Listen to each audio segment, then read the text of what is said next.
¿Qué tal, chicos de octavo? Sean todos bienvenidos a las cápsulas de matemáticas de 2021. Estas cápsulas te van a servir a ti como una forma de poder repasar las clases que se vayan viendo durante el transcurso de las semanas, y pues te invito a que las estés revisando en la plataforma. Nos vamos entonces a ubicar en la unidad número uno de tu libro, que es la unidad de polinomios, lección número uno, que nos habla de la clasificación y operaciones básicas con polinomios. Y dentro de esa lección uno nos vamos a centrar entonces en la primera sección, que nos va a hablar de monomios y polinomios. Entonces te invito a que conozcamos más de fondo a qué nos referimos con lo que es la palabra monomio y con la palabra polinomio. Algo bien importante es que en séptimo grado tú aprendiste que las expresiones algebraicas como 3a, 6y y 5p cuadrado se llaman términos. Estos a su vez admiten expresarse como el producto de un número con una variable, como tú lo puedes ver acá. Tú puedes observar que este número 3 realmente está multiplicando con la variable y. Al igual el 6y, este 6 está multiplicando con la variable y. Y en el caso de 5, el 5 está multiplicando aquí en este caso con el p cuadrado. Pero este p cuadrado, ojo, este cuadrado me está indicando a mí que esta variable p pues se está multiplicando dos veces. Pues esto que tú aprendiste en séptimo grado se llaman términos, pero que aquí le vamos a dar un agregado más. A estas expresiones también se les va a llamar, en este caso, como monomios.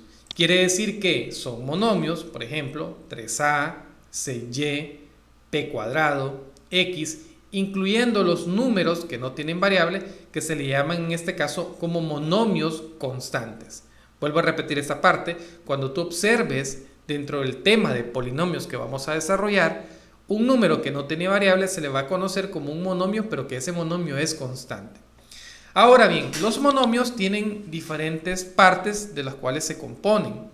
Por ejemplo, la expresión ax a la n, que es la forma general de un monomio, pues este monomio está compuesto de lo siguiente. En primer lugar, el término de a, este valor que yo tengo aquí, pues va a representar siempre un número real. En este caso va a ser el coeficiente, es decir, el número con el cual esté multiplicando la variable, ese número pues va a recibir el nombre de coeficiente. En este caso, la letra que yo tengo aquí, en este caso el valor de x, pues ese recibe el nombre de variable. Y arriba de esa variable, evidentemente, van a aparecer los exponentes. El número que yo tengo acá arriba, que se escribe en la parte superior de esa variable, se le llama el exponente. Pues de esa forma se compone lo que sería entonces un monomio. Un monomio, entonces, en resumen, se compone de un coeficiente, de una variable y de un exponente.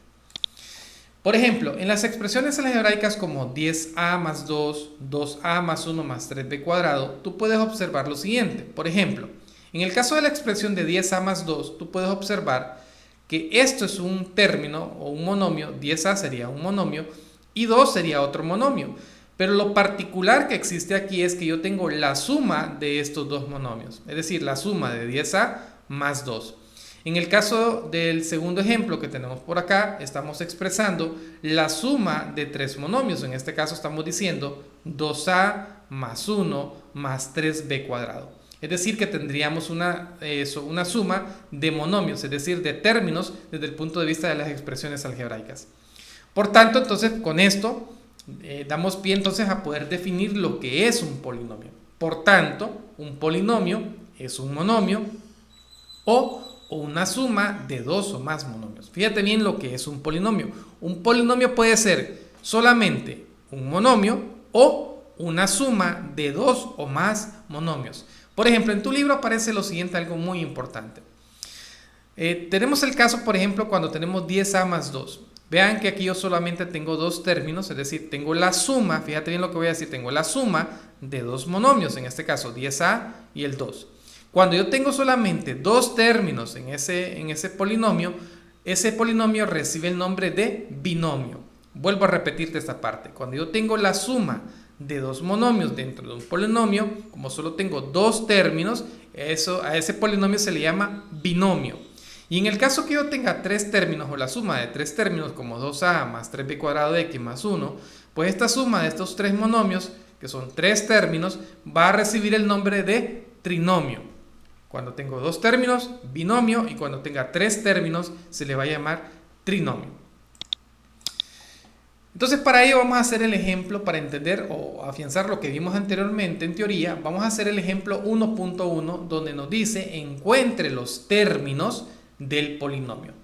Evidentemente este polinomio que está escrito como 2a cuadrado menos 4a menos 1 pues no está escrito en forma de una suma. Entonces tenemos que reescribirlo en términos de una suma. Entonces como solución al polinomio 2a cuadrado menos 4a menos 1 debemos de expresarlo como una suma.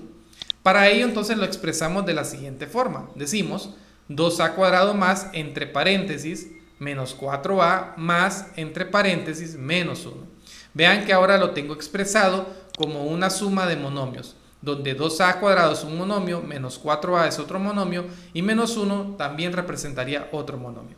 En tal sentido entonces, los términos de este polinomio serían entonces como respuesta 2a cuadrado, coma, menos 4a, el otro término, coma, y el último término en este caso pues sería menos 1.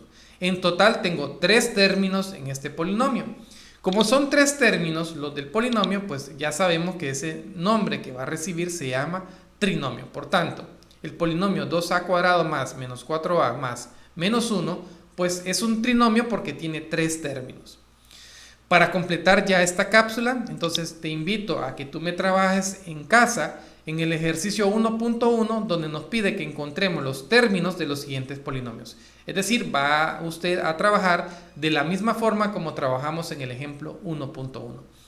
Te recuerdo también, si tú tienes dudas con algo, tú lo puedes escribir perfectamente en el WhatsApp directamente para hacer la pregunta puntual referente a este tema. Nos vamos a ver entonces, jóvenes, en la próxima cápsula.